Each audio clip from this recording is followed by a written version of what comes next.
히브리서 11장 33절입니다. 신약 성경 366쪽이 되겠습니다.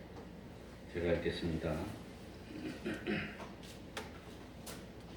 저희가 믿음으로 나라들을 이기기도 하며 의를 행하기도 하며 약속을 받기도 하며 사자들의 입을 막기도 하며 불의 세력을 멸하기도 하며 칼날을 피하기도 하며 연약한 가운데서 강하게 되기도 하며 전쟁에 용맹되어 이방 사람들의 진을 물리치기도 하며 여자들은 자기의 죽은 자를 부활로 받기도 하며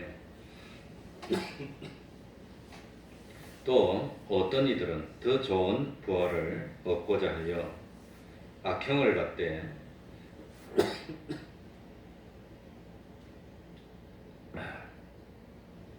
구차히 면하지 아니하였으며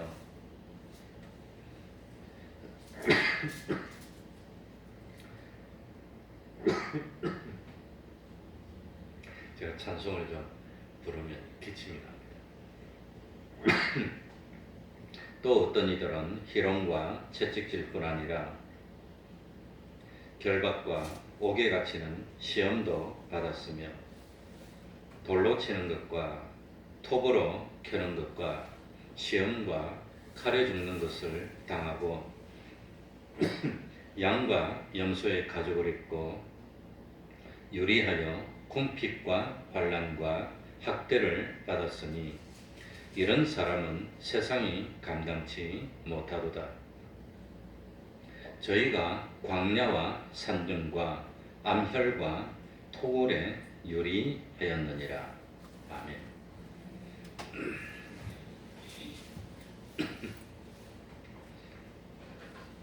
믿음은 어떤 능력을 가지고 있습니까?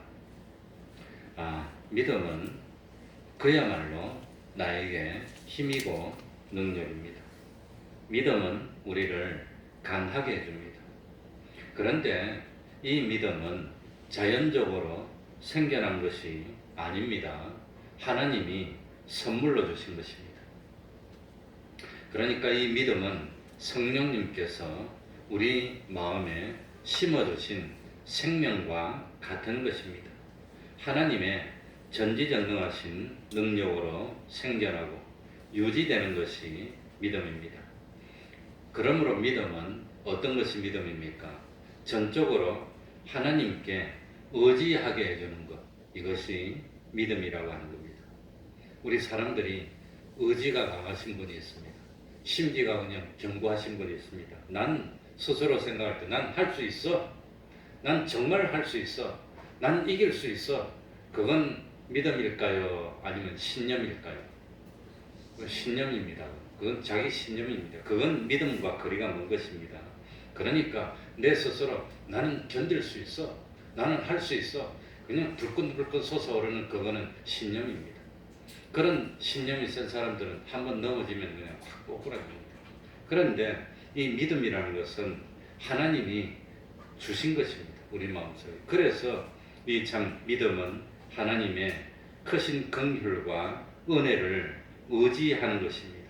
뭘 믿습니까? 뭘 믿지요? 하나님의 약속을 믿는 겁니다. 뭘 믿지요? 하나님의 말씀을 믿는 겁니다. 그리고 믿는다면 내 모든 것을 하나님께 맡기기 때문에 두렵지 않습니다. 오늘도 가만히 있는데 시청 문화 종교과라든가 뭐라더라 거기 전화가 왔어요. 생전 전화도 안 하더니 그러더니 나보고 이 태평동교회 목사님이 맞냐 그래서 맞다 그러니까 혹시 성함을 물어봐도 되냐 그래서 신영철이라고 그러니까 아마 미리 등록되어 있는 거하고 대조를 보는 것 같아요. 그래서 지금 예배를 드리고 있는지 물어보고 일주일에 몇 번 드리냐 물어보고 드릴 때마다 몇 명이 모이는지 그 다음에 예배당은 몇 명이나 수용할 수 있냐고 물어보고 아마 조사를 하는 것 같아요. 그래 참 거짓말할 필요도 없고 그대로 말해줬습니다. 그러면서 이 사람들이 어떻게 하려고 그러나 제일 겁나는 것은 이 태평동에서 확진자가 나오고 또 뭐 서울에서 그냥 대구처럼 막 늘어나면 아마 그건 최악의 상황이 될 것 같습니다.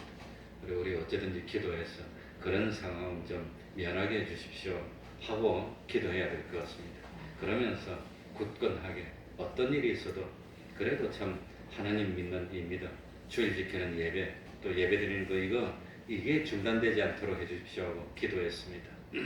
그러니까 우리들이 내 어떤 의지로 산다 하는 건 아니고, 예수 믿는 사람은 내 의지로, 난 평생 의지로 사는 것이 아니라 예수 믿는 사람은 믿음으로 삽니다. 믿음으로 산다는 것은 다른 말로 하면 하나님이 공급해 주시는 힘으로 사는 겁니다. 그래 저도 참 저는 초등학생 때부터 아침마다 신문을 돌리고 돈을 벌면서 일을 했습니다. 학교를 다녔습니다. 그래서 나도 나름대로 참 심리학 경고하고 한다면 하는데 자기 힘으로는 그래 못합니다.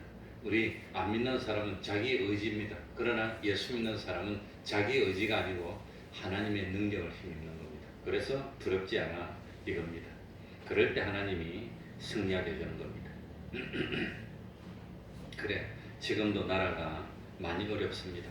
2차 대전 때 참 독일이 자꾸 비행기를 띄워가지고 영국을 무차별로 폭격을 했다 그럽니다.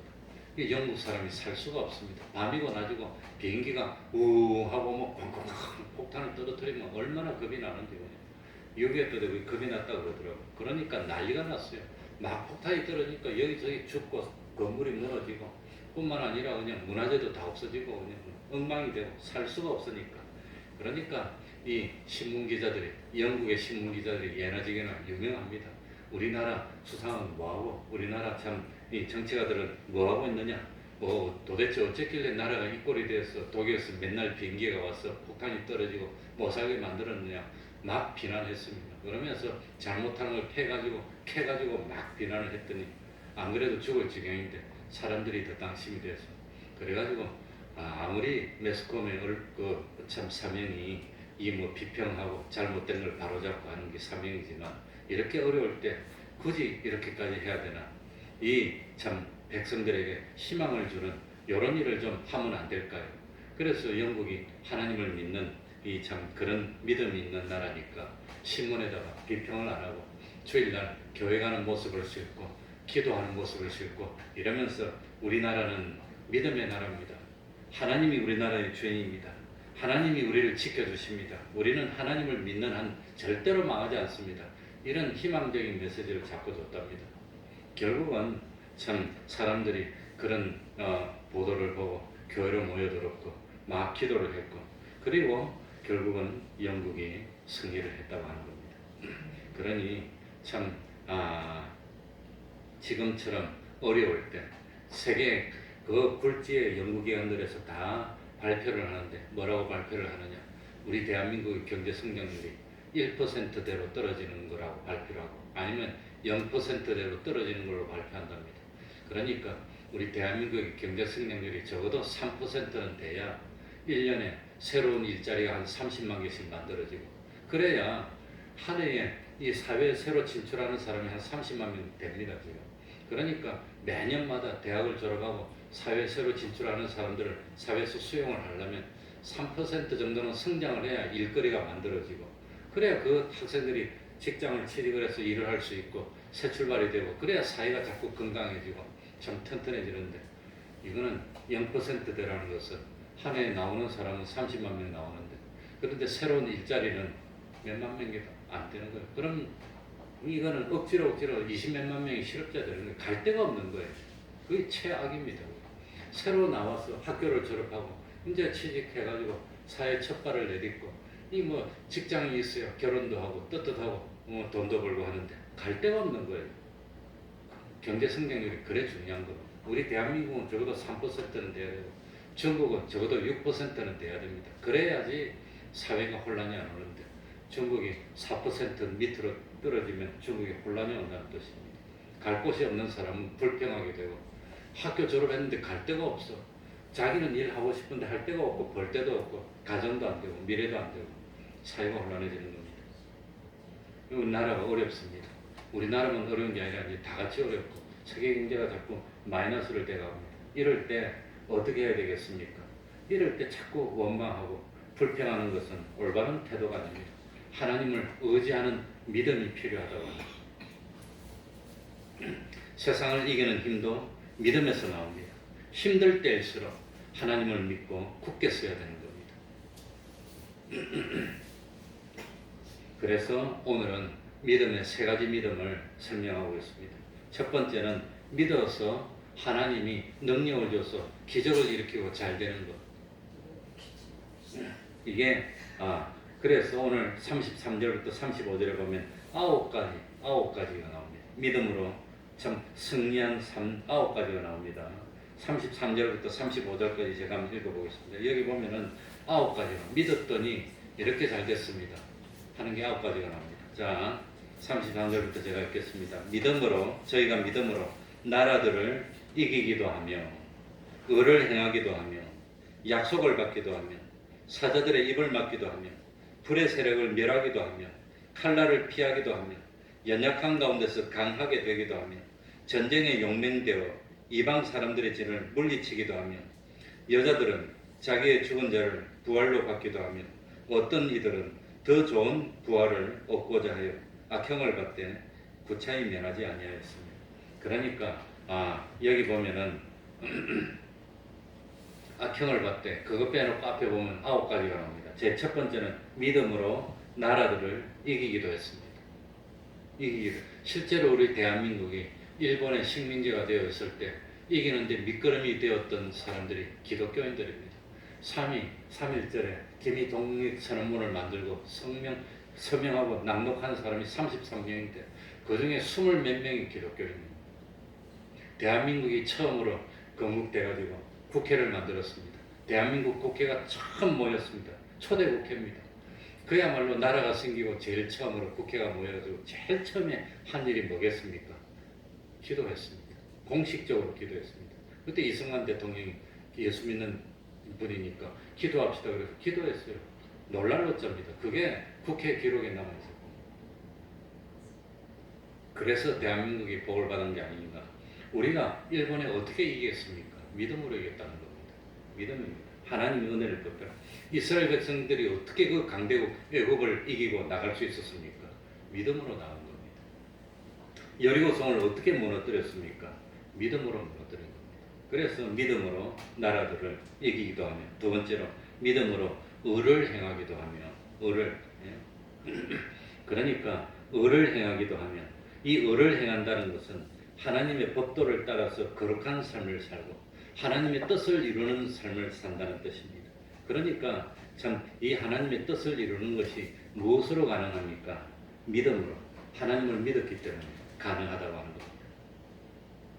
그리고 세 번째는 믿음으로 약속을 받았다 했습니다. 믿음으로 약속을 받은 사람이 누굽니까? 바로 아브라함입니다. 아브라함은 나이가 100살이 됐습니다. 자기 아내 사라는 10년 밑인데 90살입니다. 그래서 성경에 보면은 나이가 많아져가지고 이거 참 생명상이 다 없어지고 이제는 자기 몸이 죽은 것 같이 됐다고 그랬습니다. 죽은 것 같이. 그 죽은 자와 방불했습니다. 어떻게 자식을 낳습니까? 다 안 되는데 끊어졌는데 그런데도 하나님께서 내년 이맘때 아들을 낳을 거라고 말했습니다. 그러니 아브라함은 받아들였는데 아내 사라는 자기가 벌써 여자인데 능력이 다 없어졌는데 아들을 낳을 거라 그러니까 웃었다는 겁니다. 내가 어떻게 이 나이에 아들을 낳아? 그래서 하나님이 너가 웃었느니라 성경에 보니까 나오지요. 그러니까 난 안 웃었습니다. 아니야 웃었느니라. 야단 맞았어요. 그랬는데 나중에 아들을 낳은 겁니다. 그래서 참 어떻게 아들을 낳았나 가만히 생각하니까 하나님이 젊음을 되찾아줬어요. 아들을 낳습니다. 그래서 아브라함은 믿음으로 약속을 받았고 그 약속을 믿었습니다. 그래서 이삭은 약속의 아들입니다. 약속의 아들. 얼마나 놀라운 일입니까? 네 번째로 믿음으로 사자의 입을 막기도 했습니다. 누가 사자의 입을 막아서 참 이겼지요? 다니엘은 왕의 명령을 거역했습니다. 왕의 명령을 거역한다는 건 죽음인데 얼마나 어려웠을까? 왕의 명령을 어기기 쉬울까? 지금도 뭐 할 수만 있으면 예배드리지 마세요 그러는데 예배드리는 것이 뭐 그렇게 해로운 일입니까? 뭐 영화관도 다 돌아가고 있고 식당도 다 하고 있고 뭐 버스도 다니고 전철도 다니고 다 모이는데 그건 하루 종일 도는데 우리는 일주일에 이렇게 모여서 띄엄띄엄 앉아서 예배 1시간 드리는 게 뭐 그게 그렇게 위험하다고 개인이 그냥 그러니까 그 참 그거 그 예배 드리지 마세요. 그래가지고 그게 무너져서 못 나오는 사람도 있는데 다니엘은 참 이 뭡니까 왕이 기도하지 마라 그랬을 때 기도했습니까 안 했습니까? 기도했어요. 법으로 정해놓고 하지 마라 그래도 기도했어. 그래가지고 결국은 사자굴에 들어가게 됐는데 그 참 하나님이 천사를 보내서 사자의 입을 봉해줘서 안 죽고 나왔다고 하는 겁니다. 무엇으로 됐지요? 믿음으로. 믿음. 그리고 5절에 보면 믿음으로 불의 5번째는 세력을 멸하기도 합니다. 그러니까 이 다니엘은 믿음으로 사자굴에 들어가서 나왔고 하나님께 영광을 돌렸습니다. 다니엘의 세 친구입니다. 하냐냐, 미사일, 아사라. 이건 이스라엘 이름입니다. 사드락, 메삭, 아벤두고 이건 바벨론식 이름인데 어쨌든지 하냐냐, 미사일, 아사라는 믿음을 지키기 위해서 끝까지 우상 숭배를 거절했습니다. 왕이 우상 숭배하라고 막 그리 뭘 하는데 앞에서 안 하기가 얼마나 떨리고 힘들었을까? 얼마나 어려웠을까? 그래도 끝까지 안 했더니 풀무불 속에 들어갔습니다. 하나님은 불의 세력을 막아주셨고 이겼다고 하는 겁니다. 이 다니엘의 세 친구들은 내가 너희를 불 속에 넣을 텐데 그래도 참 우상을 섬기지 않을 거냐? 그러니까 안 하겠다 그랬습니다. 너희 하나님이 불 속에서 건져 주겠느냐? 하나님이 건져 주시려면 건져 주실 수도 있지만 뭐 우리가 죽는 것이 하나님의 뜻이면 안 건져 주실 것이고 그래서 하나님이 안 건져 주시더라도 난 절할 수 없다고 그렇게 믿음을 지켰는데 오늘날 그런 믿음이 없다는 게 너무 아쉽습니다. 오늘날 그런 믿음을 만나 보기가 어렵습니다. 그러나 그런 믿음이 하나님이 기뻐하는 믿음입니다. 6절에는 보면 6번째는 믿음으로 칼날을 피하기도 했습니다. 그러니까 다윗은 잘못한 게 하나도 없었습니다. 이 다윗은 그야말로 왕에게 충성했습니다. 그런데 왕은 다윗이 너무 뛰어나니까 자기보다 뛰어나니까 자기가 불안하니까 다윗을 죽이려고 했습니다.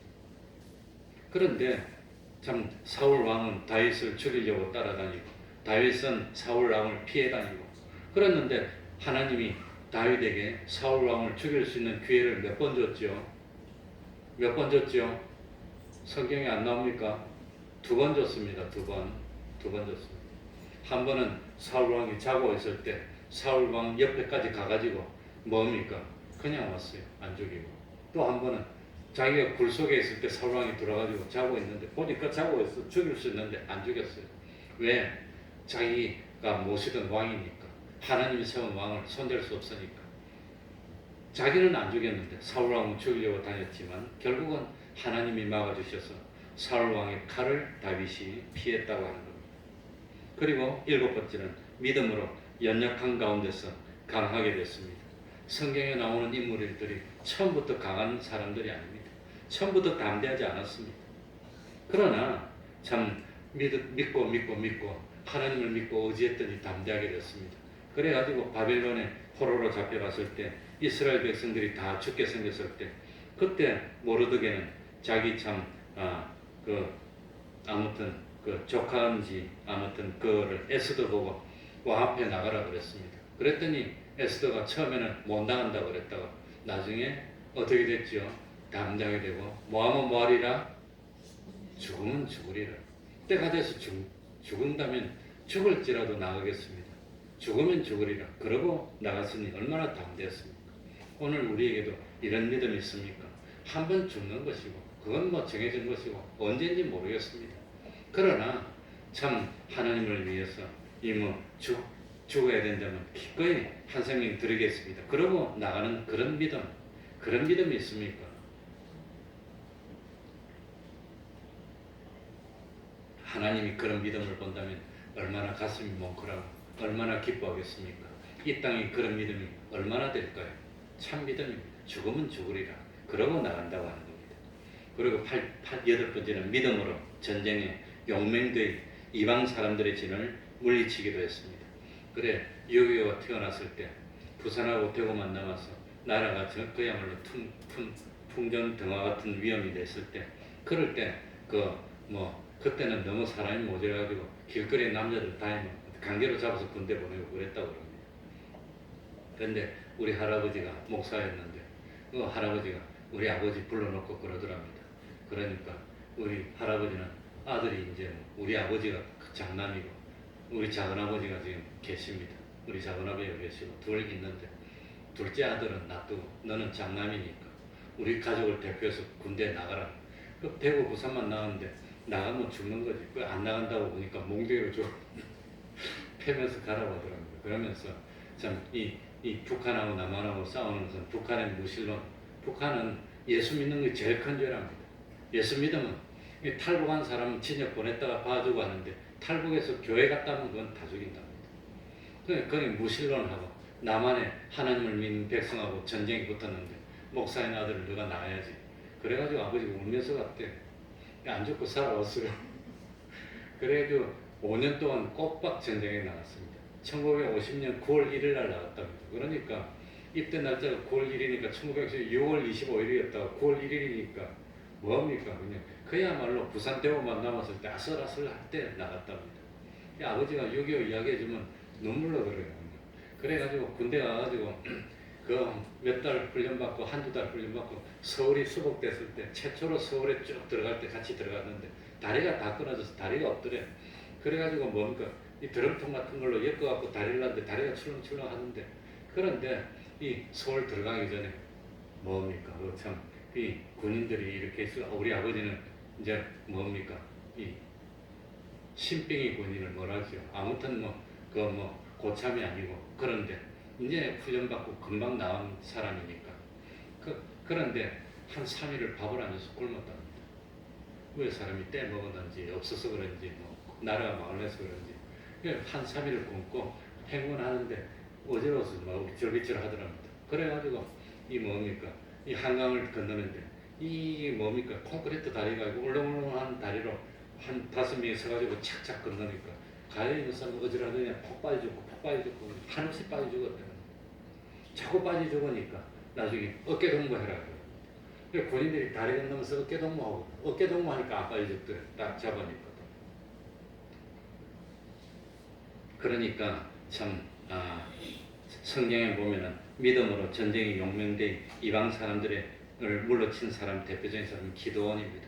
300명을 가지고 13만 5천 명을 물리쳤습니다. 어떻게 하겠습니까? 믿음으로. 이 아버지는 6.25 때 나가서 그 숱한 전쟁을 다 돌아다녔는데 다 갔는데 안 죽고 살아왔어요. 믿음으로. 그리고 9번째는 믿음으로 여자들은 자기의 죽은 자를 부활로 받기도 했습니다. 그래서 참 뭡니까? 선지자 엘리야 때는 사르밧 과부의 아들이 죽었는데도 하나님을 만나서 살려주는 그런 기적을 얻기도 했다고 하는 겁니다. 예수님 때는 나사로도 살렸고 그러니까 나인성 과부의 아들도 살렸고 믿음으로 죽은 자를 부활받기도 하고 그러니까 믿음은 기적이 나타납니다. 믿음으로 이적이 나타납니다. 지금도 드물기는 하지만 꼭 필요하면 하나님이 확실한 증거를 보여주기 위해서 기적을 일으켜주기도 합니다.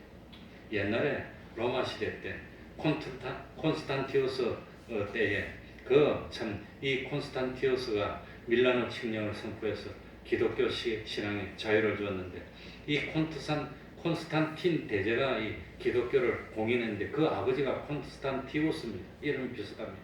그런데 이 콘스탄티우스는 기독교를 박해했다 그럽니다. 자기 아버지는. 기독교를 막 박해하다가 보니까 자기 밑에 있는 신하들 중에서 상당수가 예수를 믿고 있더랍니다. 황제가 화가 났습니다. 그래서 황제가 신하들을 다 모아놓고 예수를 선택하든지 아니면 나라의 관직을 선택하든지 둘 중에 하나를 선택하라고 그랬답니다. 관직을 선택하려면 예수를 부인하고 믿는 걸 포기해야 되고 예수를 믿으려면 관직에서 다 떼놓고 나가라고 그랬답니다. 그러더니 신하들이 고민을 하더니 어떤 사람은 신앙을 포기하고 관직을 선택하더랍니다. 그런데 대다수는 관직을 포기하고 신앙을 지키고 나가버리더랍니다. 그래가지고 이 콘스탄티우스 때 자기 밑에 예수 믿는 사람들을 다 쫓아내고 예수 안 믿는 사람만 모아놨답니다. 그래가지고 하루 이틀 지나고 몇 달 지나면서 가만히 보니까 이 참 원래는 양심적으로 하나님을 믿었는데 이 부귀영화 때문에 이 관직을 유지하기 위해서 양심을 어기고 하나님을 부인하고 하는 사람들을 못 믿겠더랍니다. 이 사람들을 어떻게 믿어? 그래가지고 이 관직을 포기하고 나간 사람들을 가만히 알아보니까 그 사람들은 그리 평안하고 기쁨이 넘치고 신앙생활 잘하고 있더랍니다. 그래서 가만히 생각하니까 야, 돈 때문에 양심을 팔은 이것들을 내가 어떻게 믿고 신화를 꾸리나. 그래가지고는 하루에 양심을 팔고 관직을 선택한 사람은 다 쫓아내버리고, 그리고 양심을 선택하고 마음의 평안을 누렸던 그 사람들을 다시 다 데려와서 관직을 다 시켰답니다. 그랬더니 이 사람들이 황제한테 그렇게 충성하더라는 거예요. 그리고 뭐 참 나쁜 짓도 안 하고, 그러니 나라가 얼마나 잘 되겠습니까? 이게 뭐 부정부패도 안 하고, 그래가지고 나라가 든든해지고 그러게 됐다고 하는 겁니다. 그래서 이 모습을 보고 그 참 아버지가 뭡니까? 이 기독교를 핍박하는 걸 포기하고 그 아들은 결국은 기독교를 믿도록 도와주고 공인하는 그런 일이 벌어졌다고 하는 겁니다. 그러니까 믿음이 힘이 있습니다. 그런데 믿음으로 예수 잘 믿었더니 치익도 됩니다. 예수도 잘 믿었더니 참 하는 일이 잘 됩니다. 이런 일도 있지만 예수를 믿는 것 때문에 어려움 당하는 것도 있다는 겁니다. 어려움 당하는 것. 그런데 예수를 믿는 것 때문에 어려움을 당하더라도 그래도 신앙을 끝까지 지키는 게 이게 더 신앙이 좋은 거라고 합니다. 예수를 믿어서 취직도 잘 되고 예수 믿어서 결혼도 잘 되고 그러면 안 믿을 사람이 없으면 어디 있습니까? 누구나 다 믿겠지만 참 그런 것은 왜 주느냐? 하나님이 계시다는 것을 맛보기를 보여주기 위해서 가끔가다 그런 걸 한 번씩 줍니다. 그런데 진짜 신앙과 가짜 신앙이 어디서 구별되겠습니까? 예수를 믿는 것 때문에 어려움이 올 때, 어려움이 오더라도 신앙을 지키는 그게 진짜라고 하는 겁니다. 그게 더 신앙이 고차원적인 신앙입니다.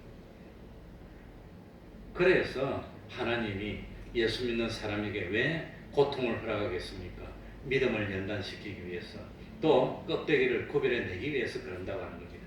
그래서 여기 35절 이하에 보면은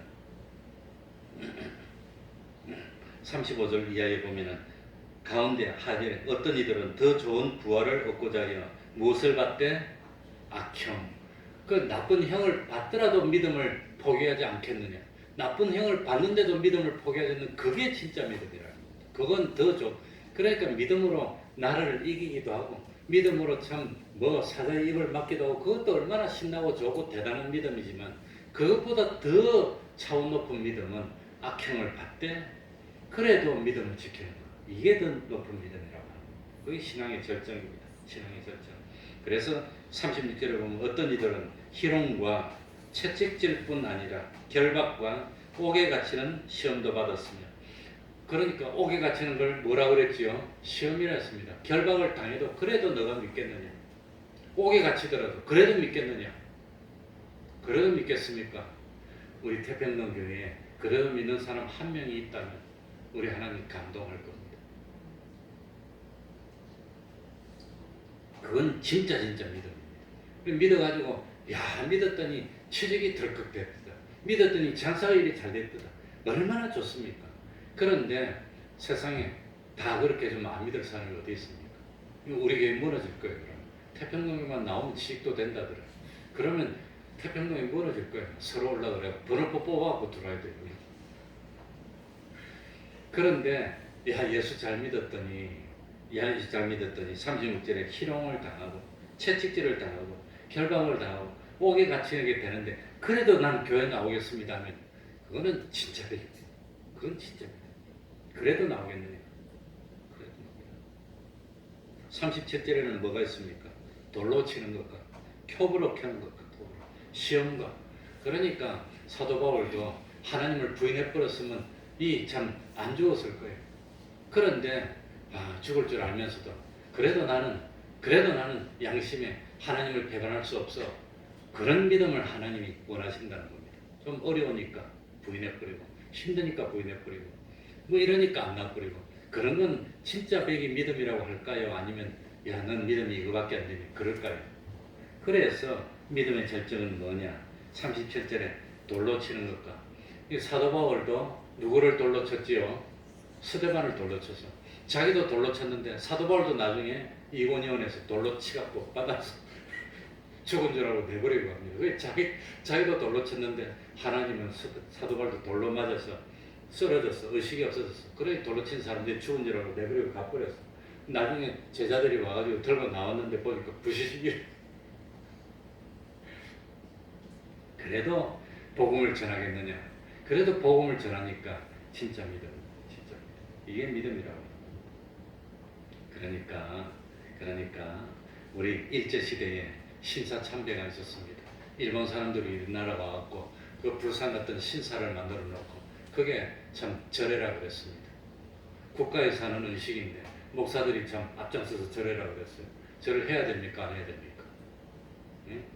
그 절을 안 하면 핍박하고 교회를 예배를 못 드리게 하고 진역 보내고 그래서 절을 안 해서 진역한 대표적인 사람이 주기철 목사님이고 그래 죽으신 분이 많습니다. 절을 안 하고. 그때 이 주기철 목사님을 비난하고 회유하는 그 옆에서 어떻게 회유했냐면 너는 혼자 잘났다고 그렇게 좀 혼자 신앙 지킨다고 그래서 교인들이 좀 주일도 예배도 못 드리게 하고 가족들이 참 어렵게 만들고 그렇게 너는 혼자 잘났냐 너가 희생하고 절 한번 하면 온 교인이 다 살 수 있고 예배도 드릴 수 있는데 그렇게 회유를 하더라고요. 죄를 짓고 하나님께 그 하나님은 순종을 원합니까? 제사를 원합니까? 응? 그 하나님은 우상 숭배하지 말라고 그랬는데 우상 숭배하고 죄를 짓고 예배드리면 하나님 그 예배를 받겠습니까? 응? 사울 왕이 그 참 아말렉을 진멸하고 이 짐승도 다 죽이라고 그랬는데 그 죽이라고 그런 걸 하나님 명령을 거역하고 안 죽이면 그 죄를 짓는 겁니다. 그 죄를 짓는 그거 가지고 제사 드리면 하나님 그걸 받겠습니까? 그걸 안 받지. 제사 드리고 싶으면 전쟁에 이기게 해줬으니까 자기 집에 있던 거 제일 좋은 거 가져와서 제사를 드려야지. 자기 거는 아까우니까 놔두고 남의 거 죽이려다가 그거 가지고 제사 드리면 하나님이 다 없애는데 하나님이 받겠냐 말입니다. 안 받는다고 합니다. 그러니까 주기철 목사님이 너 혼자 고고한 척하고 온 교인들 예배도 못 너만 절하면은 교회 다 와서 예배드리게 해주겠다고 그렇게 회의를 했답니다. 그런데 끝까지 안 하다가 참 순교로 이겼습니다. 그러니까 참 믿음의 절정은 뭐지요? 예수 믿으니까 잘 됩니다. 예수 믿어서 잘 됩니다. 그건 제일 기초입니다. 그거보다도 절정은 어려워도 신앙을 지키고 힘들어도 신앙 지키는 게 이게 신앙의 절정이라고 합니다. 그래 스위스의 어느 순교자의 이야기입니다. 옛날에는 무식하게도 끝까지 믿음을 지키면 화형을 많이 시켰습니다. 그래서 저도 존 폭스라는 사람이 순교 어떻게 순교했나 그것만 모아가지고 책을 쓴 게 존 폭스의 순교사화라는 책이 있습니다. 그걸 사가지고 갖다 놓고 힘들 때 한 번씩 읽어봅니다.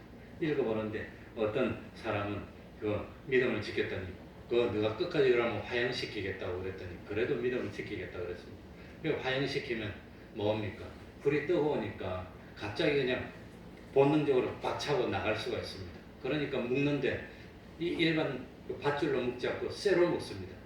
안 그러면 밧줄이 불에 타면 이 타다가 그냥 도망 나가고 뭐 일이 되는 일이 있기 때문에 그래가지고 일부러 장작을 이렇게 많이 쌓아놓고 가운데 기둥을 세우고 기둥에 손을 들어서 쇠줄로 묶습니다. 그래야지 됩니다. 쇠줄로 묶어놓고 그 다음에 재판관이 마지막으로 그래도 신앙을 지키겠다. 그럼 마지막 죽기 전에 할 말이 있으면 해보라 그러니까 이 사람이 이 재판관님이 내 옆에 와가지고 가슴에 손을 대고 한번 만져보라고 그랬답니다. 왜 만져보라? 이 죽음을 앞두고 이제 불에 타서 죽는데 고통스러운데 앞두고 있는 내가 심장이 두근거리고 힘들고 그러면 내가 믿는 믿음은 가짜고 당신 예수 안 믿어도 되고 내 심장을 만져보고 심장이 평온하고 기쁘고 그러면 당신은 예수 믿으라고 그랬더랍니다. 그 가가지고 심장을 만져보니까 심장이 안 뛰는 거예요. 나는 안 그럴 것 같아. 두근두근하고 그냥 방황되고 막 그냥 그럴 건데 심장을 이 손을 대보니까 심장이 평온하더라고요. 결국은 불에 타서 죽었는데 평온하게 죽더랍니다. 그거 보고 이 재판관이 갈등을 느끼다가 결국은 예수를 믿었답니다. 그게 믿음의 힘이라고 하는 겁니다. 그게 믿음의 힘입니다. 믿음은 그러니까 이렇게 불에 타서 죽었으면 실패일까요? 성공일까요? 하나님이 계시다면 그것보다 성공이 없습니다. 하나님이 안 계시다면 그것보다 비참한 게 없을 겁니다. 하나님이 안 계시다면 우리가 믿을 필요가 없습니다. 정말로 하나님이 계시다면 이런 믿음을 가지면 하나님이 정말 기뻐하시고 마침내 때가 되면 높여주신다 했습니다. 마침내는 기적 같은 축복으로 함께하고 영원한 하늘나라를 차지하게 해줄 줄 압니다. 그러니까 믿음으로 어려울수록 신앙을 지켜야 됩니다. 힘들수록 신앙을 지켜야 됩니다. 기도하겠습니다. 하나님 아버지, 참 진짜와 가짜는 좋을 때는 나타나지가 않습니다. 정말 힘들고 어려우면 진짜와 가짜가 구별이 될 줄 압니다. 하나님 아버지, 믿음으로 기적을 체험하는 저희들이 되게 하여 주옵소서. 참 이 예수님이 제자를 키울 때도 처음에는 물길을 걸어오는 기적도 베풀고 죽은 사람도 살리고 오병이어도 베풀고 물로 포도주도 만들었지만 참 제자들이 다 신앙이 컸을 때는 참 땅끝까지 가서 내 정인이 되라 그랬습니다. 그래서 이 제자들이 처음에 믿을 때는 참 기적을 보고 좋아하고 기뻐했지만 나중에는 주님의 십자가에 동참해서 다 순교로 끝이 났습니다. 하나님 아버지, 참 언제까지나 젖이나 먹는 그런 어린아이와 같은 그런 믿음이 되지 않도록 하여 주시고 장성한 믿음이 되어서 이제는 주님이 나를 위해 피 흘려 주신 것처럼 나도 기꺼이 한 생명 주님께 바칠 수 있는 그 믿음을 가질 수 있도록 은혜 베풀어 주시고 참 심판대 앞에 섰을 때 부끄럽지 않고 당당하게 참 양심에 거리낌이 없이 주님을 맞이할 수 있는 저희들이 다 될 수 있도록 은혜 베풀어 주옵소서. 우리 태평동교회가 적은 교회지만 믿음으로는 최고로 큰 교회요. 참 하나님을 기쁘시게 하는 그런 교회가 될 수 있도록 은혜 베풀어 주셔서 끝까지 양심을 지키고 믿음을 지키고 하나님이 기뻐하시는 우리들이 될 수 있도록 하나님 아버지 각절의 영감으로 함께하여 주시옵소서. 예수님 이름으로 기도하옵나이다. 아멘. 찬송하겠습니다. 325장입니다. 찬송가 325장.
주기도문으로 예배를 마치겠습니다.